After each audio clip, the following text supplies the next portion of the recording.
여러분 오늘은 진짜 제가 빨리 끝내려고 작정을 했습니다. 안 믿는 분이 계신데 주말이라니까요. 네. 그런데 이 열세 뭘 또 시간을 세고 있어 진짜 빨리 끝낼 거예요. 13편의 서신서에는 특징이 있어요. 그 특징이 뭐냐면은 바울의 서신서는 뭐 다른 사도들도 다 그와 비슷하지만은 앞에는 교리가 나와요. 그러니까 절반을 딱 나눠서 앞쪽에는 교리, 뒤쪽에는 생활 실천에 관한 부분들 이런 게 나오는 거예요. 그래서 교리를 다룰 때에도 몇 가지 주요한 교리만 이제 집중적으로 다루는데 제일 먼저 기독론이 나와요. 기독론. 기독론이 뭐냐면은 우리가 믿는 이거 말하면 답이 돼 버려요. 우리 여러분 어떤 종교를 믿어요? 기독교죠. 기독교가 왜 기독교예요? 그 앞에 기독이 뭐예요? 그게 그리스도예요. 그리스도. 그거를 한자로 바꿀 때에 기독이라 바꾼 거예요. 그러니까 우리는 결국 누구에 대해서 우리 철야 때 얘기했잖아요.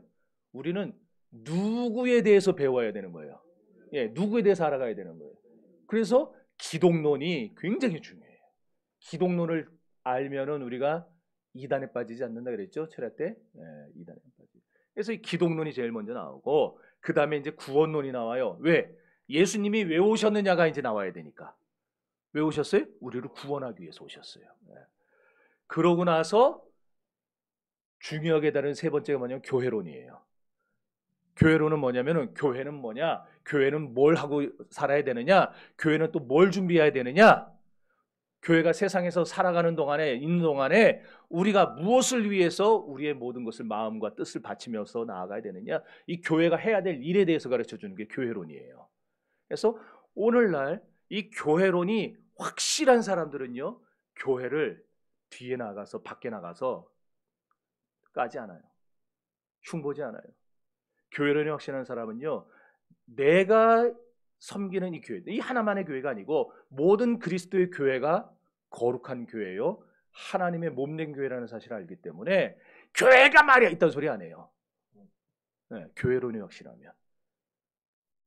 세상에서 욕먹는 일이 발생하면은 내 죄로 알고 하나님 내가 똑바로 살지 못했습니다.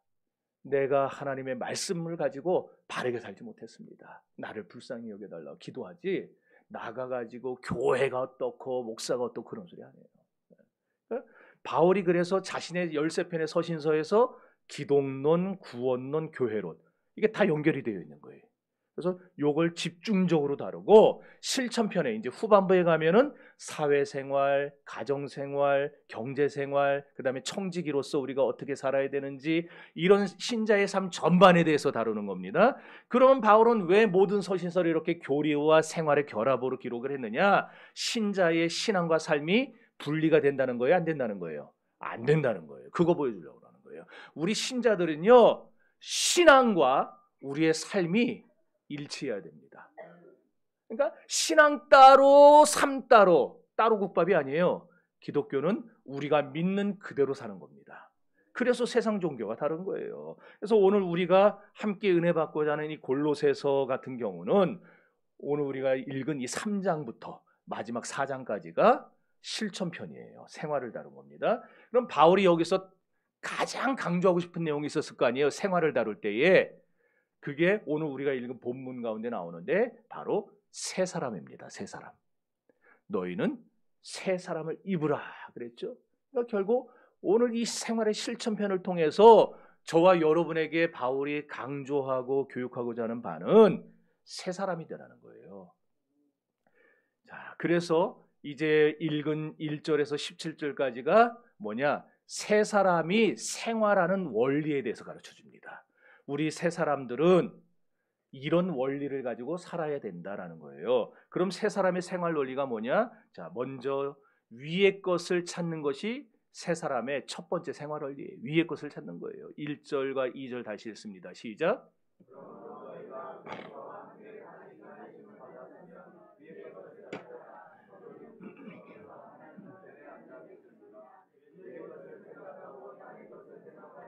아멘.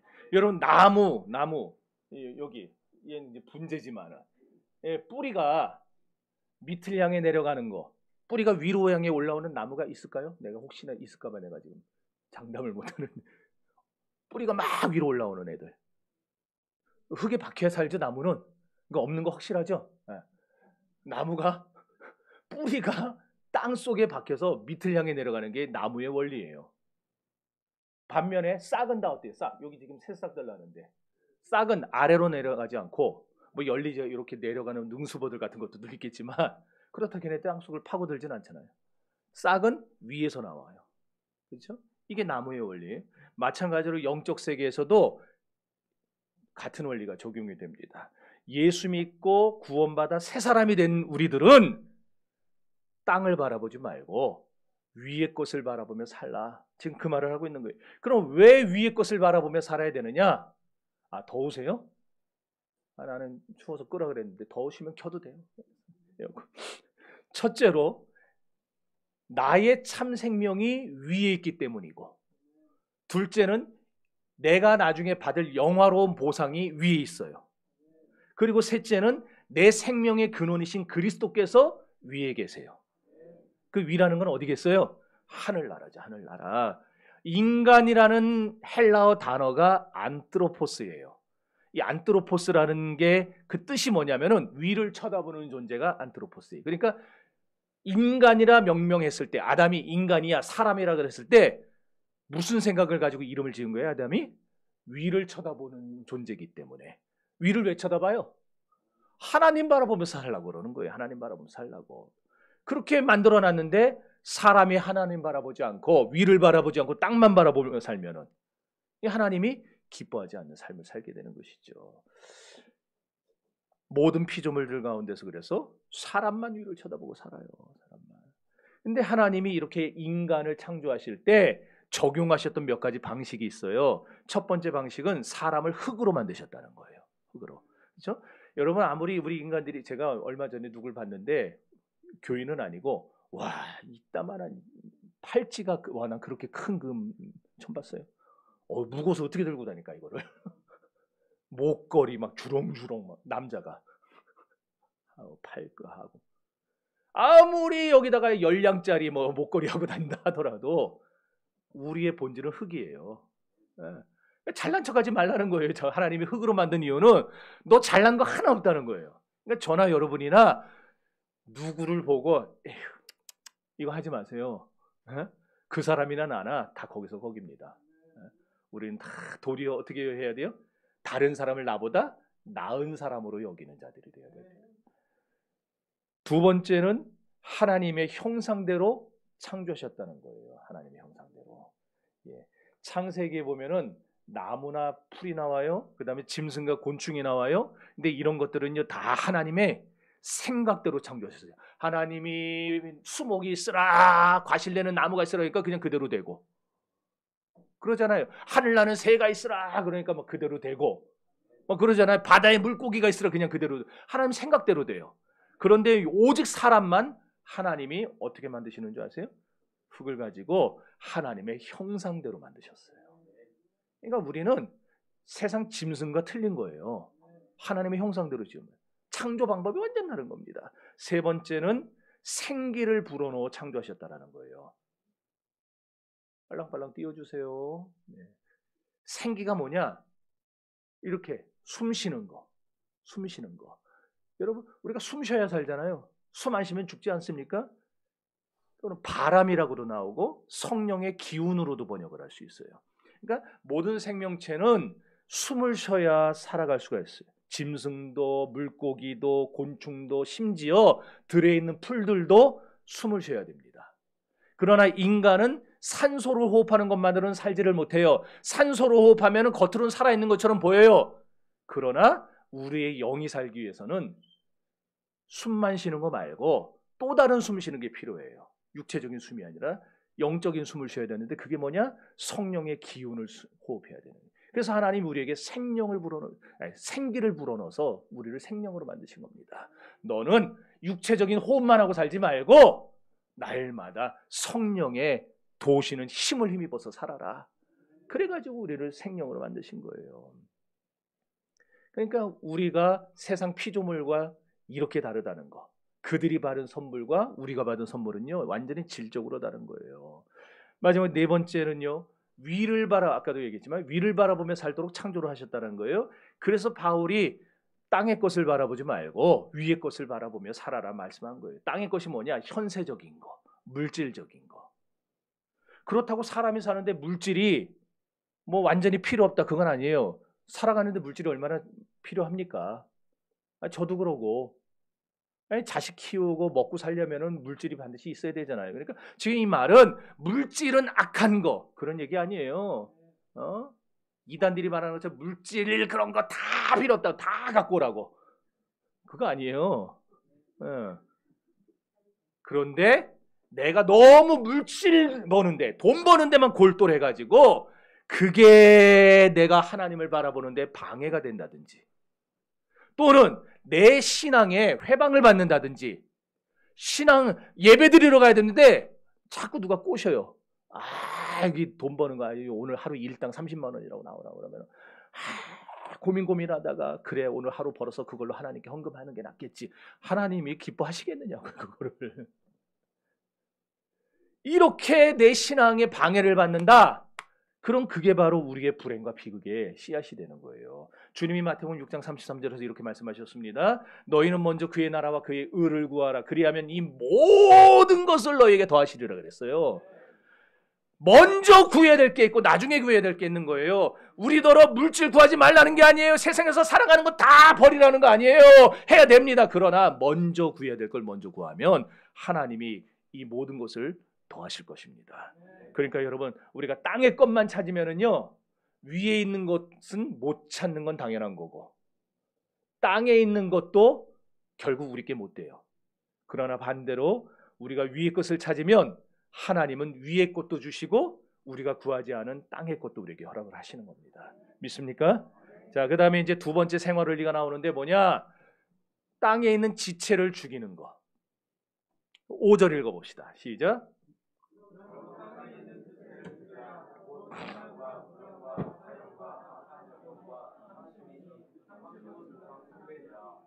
아멘. 음란과 부정과 사욕과 정욕과 그리고 탐심과 지나친 금욕주의. 여러분, 물론 이제 방종과 향락 이런 것들은 우리 신앙생활의 적인데, 이것들은요 모두 몸과 관련된 적들입니다. 몸과, 여기 말하는 거. 여러분, 우리 학생들이 있었으면 그렇지만 어쨌든 정당하지 못한 남녀관계, 부부 위의 모든 어떤 관계들, 그거는요 음란이고 정욕입니다. 그래서 성이란 거는 하나님이 주신 선물이에요. 물론 우리 애들도 배워야 돼요. 학교에서 다 성교육 배울 텐데 하나님이 주신 선물이에요. 그래서 이거는요 얼마나 아름다운 건지 몰라요. 하지만 그것을 정당성을 인정받지 못하는 관계에다 쓴다. 아내가 애들 잘 못 알아듣게 하려고 어려운 말을 막 쓰고 있는데 그럼 그게 음행과 음란이 된다는 거예요. 또한 분별 없이 남의 돈을 막 탐하고 남의 것을 가로채는 거, 이거 탐심이고 사욕인데, 지금 우리 시대 보세요. 음란마귀가 완전히 성도덕과 가정윤리를 파괴하고 있어요. 또 탐심마귀가 사람들의 눈과 귀를 막고 있어요. 그래갖고 실컷 남의 주머니를 막 그냥 이렇게 챙기다가, 뒷주머니 챙기다가 들통나면은요, 이거 뇌물 아니라고, 정치 탄압이라고, 별시 표적 수사라고, 나는 먹은 일 없다고. 먹은 일이 없는데 너무 많이 나와요. 막 계속 깔면 깔수록 그냥.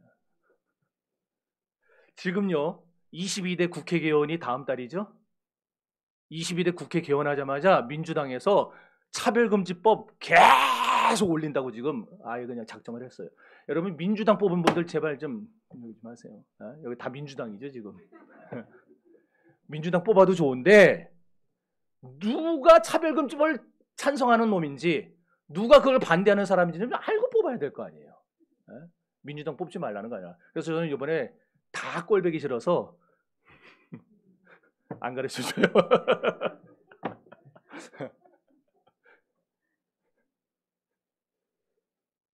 며칠 전에 우리 트바로티 김호중 씨, 저 사람 알죠? 한 주 내내 시끄러웠어요. 저 사람 때문에 지금도 시끄러운데 더 시끄러워지고 있어요. 죄다 저 사람 한 말이 다 거짓말로 지금 막 나타나고 있어서. 사사고 내고 17시간 만에 경찰서 가서 자수했죠. 이 사람이 뭐라 그랬어요? 술은 입에 댔는데 음주운전은 안 했대요. 근데 음주운전한 CCTV가 나왔어요. 그리고 국가수에서 조사를 했는데 일반 경찰 조사에서는 안 나왔는데 국가수 정밀 조사에서는 술 마시고 난 다음에는 우리 몸에서 이런 부산물이 나온대요. 그 부산물 이름이 내가 써놨는데 부산물 이름이 뭐지? 아, 뺐나? 뭐가 있대요. 아무튼 부산물이 술 마시고 이게 해독하는 과정에서 우리 몸에 이렇게 쌓인대요. 그거는 20시간이 지나도 안 없어진대요. 그게 나왔어요. 그래서 이 사람이 경찰 검사에서는 술을 안 마신 걸로 나왔지만 정밀 검사에서는 술 마신 정황이 확실하다 이렇게 나왔어요. 큰일 났어요 이제 걔는요. 뭐 수사 중이니까. 블랙박스 메모리 카드도 없앴죠. 그래서 저도 함부로 예단은 못하겠어요. 이 사람 나쁜 놈이다 어떤 놈이다 말은 못하겠어요. 다만 만약 진짜로 김호중 씨가 음주운전을 한 거고 뺑소니를 친 거고 그리고 운전자 바꿔치기를 시도한 거고 증거 인멸까지 했다라면 저는 이런 사람 반드시 영원히 퇴출시켜야 된다고 봅니다. 왜냐하면 이 사람이 교회 다니는 놈이기 때문에 그래요. 완전히 퇴출돼야 돼요 이런 사람은. 아, 또 이거 들어가면 안 되는데. 교회 간증을 다녀요. 교회 간증 가가지고 두세 곡 부르고 3천만 원 4천만 원을 받아가요. 우리 같은 교회는 안 와요. 대형 교회만 가지. 그런 사람이 뒤에서는 음주운전을 하고 뺑소니 사고를 내고 운전자 바꿔치기를 했다. 그게 사실이라면 저는 이게 어떻게 하다 그렇게 된 게 아니라 하나님이 보다가 까발리신 거라 생각을 합니다. 여러분 우리 중에도 그럴 사람들이 여기 있을 수 있어요. 하나님이 보다 까발리시는 날 오지 않도록 여러분 우리가 미리미리 회개, 미리미리 주님 앞에 엎드려 나오시기를 바랍니다. 그래서 에머슨이 그런 말을 했어요. 그에게 여자와 돈을 주어봐라. 그것을 극복할 때 그는 완전한 인격자가 될 수 있을 것이다. 맞아요. 목사도 돈하고 여자 조심해야 되고 교인들도요. 돈하고 여자 조심해야 돼요. 똑같아요. 사라세니아라는 이름의 꽃이 있습니다. 이 꽃 잎이 술병처럼 생겼어요. 어떻게 보면 백합처럼도 비슷해 보이고 한데 이렇게 저기 위에 있는 저 꽃술에서 꿀이 나와요. 꿀이 분비돼요. 그러면은요 곤충들이 그 꿀을 먹겠다고 막 옵니다. 근데 저기 딱 들어갔다가 여기 미끄러워갖고 톡 미끄러질 수가 있어요. 그럼 날개가 있으니까 날아오면 되지 않냐 그러는데 저 밑에 뭐가 있냐면은 끈적끈적 물이 있어요. 그래서 한번 빠지면 이게 젖어갖고 안 되는 거예요. 그럼 그 속에서 위에 저 꽃잎은 딱 닫히고 얘는요 속에서 식물의 먹이가 되는 거예요. 곤충이. 옆에서 지 친구가 가다가 저렇게 딱 가서 죽는 꼴을 봤으면 안 가야 될 거 아니에요. 근데 제가 다 먹고 잎을 딱 벌리면은 또 가요. 이게 우리 인생 아닙니까? 잘못된 거 보고 죄라는 거 보면은 우리가 안 해야 되는데 보고 나도 나는 괜찮겠지. 이게 우리 인생. 성도는요 순간의 꿀맛을 추구하면 안 돼요. 우리는 영원한 행복을 추구해야지 단순히 지금 눈앞에 그냥 부귀영화, 눈앞에 재미, 눈앞에 꿀 이거 추구하다가는 하나님이 다 까발리실 날이 와요. 내가 빨리 끝낸다 했기 때문에 팍팍 넘어갑니다. 그냥. 세 번째 생활 원리는 뭐냐? 사랑을 더하는 거예요. 사랑을 더하는 거. 예. 세 번째 생활 원리 네 번째 아니고 세 번째요. 예. 자, 골로새서 3장 13절 14절입니다. 시작.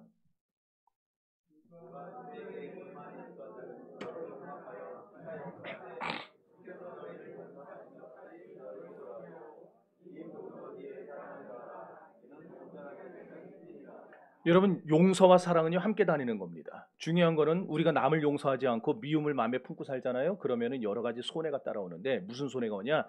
첫째 정신 건강에 해로워요. 두 번째로 육체 건강에 해롭고 세 번째 영적 건강에 해로워요. 그러니까 그냥 모든 게 그냥 전인격적으로 다 손해 본다 이 생각만 하시면 돼요. 남 미워하면 미워하지 마세요. 서로 얼굴 좀 보세요. 사랑합니다. 사랑합니다. 예, 미워하지 마세요. 부부도 좀 얼굴 보고 사랑합니다. 예, 사랑합니다. 미워하지 마세요. 미워하면은요 기도가 막혀버립니다. 숨 쉬는 기도 말고 기도의 문이 막힌다. 기도의 문이. 예. 그런데 용서하면은요 모든 긴장관계 풀어주고요 막힌 통로를 열어줍니다. 이 기도문이 막혔던 게 확 열려요. 용서하고 나면. 그런데 오늘 본문은 용서에다가 뭘 더하라 그랬냐? 사랑을 더하래요. 사랑은 기독교의 최고 윤리입니다. 여러분 하나님이 세상을 이처럼 사랑하사 하나님도 우리를 사랑해서 독생자를 보내신 거예요. 여러분도 서로 믿음으로 사랑하시고 용서하며 사시기를 바랍니다. 이게 바로 새 사람의 세 번째 생활 윤리라고요. 새 사람. 여러분 새 사람 맞습니까? 그리스도 안에서 새 사람 되셨습니까? 사랑하셔야 됩니다. 다시 한번 합시다. 서로 보면서 사랑합니다. 저하고도 사랑합니다. 왜 안 해요? 사랑하면서 합시다. 예. 부부끼리, 부모 자녀끼리, 형제와 이웃끼리, 그렇게 교인끼리 서로 용서하고 사랑하면서. 자, 그 다음에 마지막으로 이제 드디어 마지막에 왔습니다. 무지하게 빨리 끝납니다 지금. 네 번째 생활 원리가 뭐냐? 감사예요. 감사. 자, 15절 다시 읽습니다. 시작.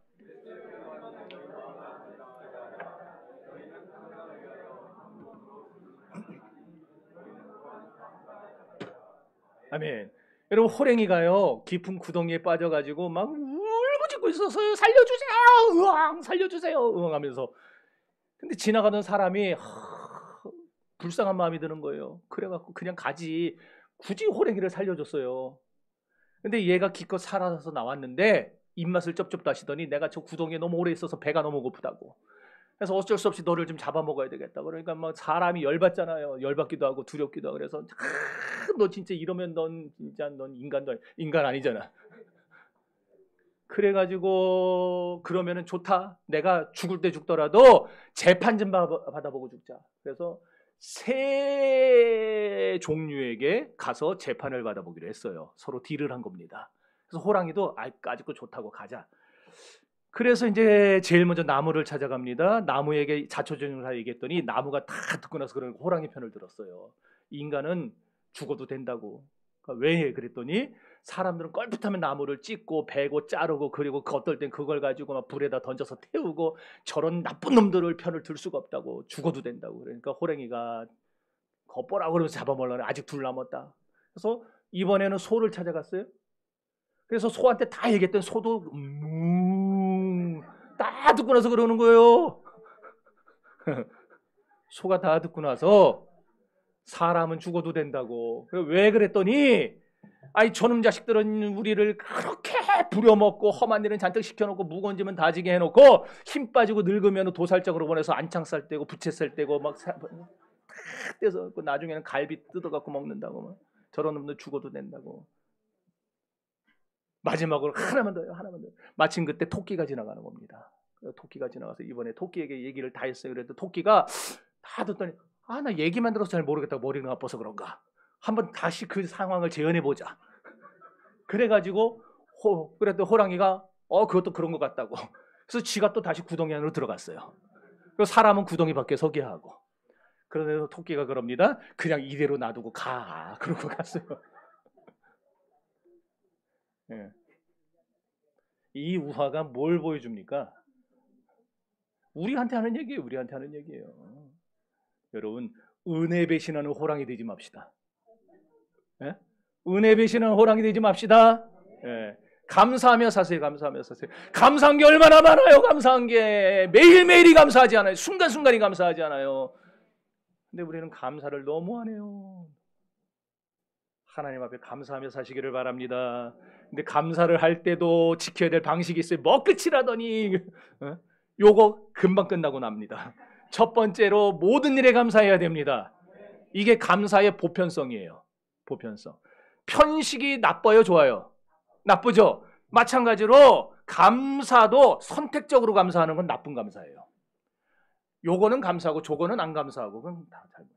우리는 모든 것에 보편적으로 감사할 수 있어야 될 것입니다. 두 번째로 늘 언제나 감사해야 됩니다. 이 말은 감사의 일상성이에요. 그러니까 성공해도 감사, 실패해도 감사, 행복해도 감사, 불행해도 감사, 평안해도 감사, 고통당해도 감사, 낮과 밤 가리지 않고 우리는 모든 일에 언제나 늘 언제 어디서나 감사할 줄 아는 성도가 되어야 된다 이 말이에요. 자, 세 번째는 계속해서 감사해야 됩니다. 계속해서. 이게 감사의 지속성입니다. 하나님께 드리는 감사는요, 끊이면 안 돼요. 계속 되어야 됩니다. 왜 감사가 중단되면 안 되냐? 감사가 중단되면요, 감격이 중단됩니다. 그리고 감격이 중단되면 우리 신앙도 중단됩니다. 신앙이 자라지 않는 사람들 가만히 보세요. 교회를 오래 다녀도 늘 제자리인 사람들 보세요. 왜 그런가? 감사를 꾸준히 하지 않아서 그래요. 그러므로 여러분의 제자리 신앙을 벗어나고 싶다면 우리는 감사부터 회복해야 됩니다. 회복 못하면 우리 신앙에 어떤 변화가 나타나질 않아요.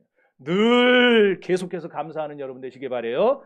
그리고 진짜 마지막으로 하나님께만 감사해야 됩니다. 감사했다고 여기도 하고 저기도 하고 하는 게 아니라 우리는 전능하신 아버지 하나님께. 이거 감사의 고백성이에요. 감사의 대상이 분명해야 되는 겁니다. 사람에게 감사하는 거 아니에요. 사건에게 감사하는 거 아니에요. 우리 감사의 대상은 오직 하나님입니다. 하나님께만 감사하시기 바랍니다. 이 말은 하나님을 인정하고 범사에 하나님이 하신 일을 기억하라는 말이에요. 하나님은 우리를 죄에서 구원해 주시고 건져내 주셨어요. 고통과 시련 가운데서 건져내 주셨어요. 그리고 앞으로 영원한 천국에 데리고 들어가실 것입니다. 그래서 바울은 15절에서 이런 하나님께 감사하는 자가 되라 그렇게 말한 거예요. 이 시간 모든 일에 감사하시고 늘 언제나 감사하시고 계속해서 감사하시되 온전히 하나님께만 감사하는 저 여러분이 될 수 있기를 바랍니다. 서로 사랑하며 용서하며 살아가는 우리 정심의 가족들이 되시기를 주님의 이름으로 축원합니다. 이제 다 같이 통성으로 기도합시다.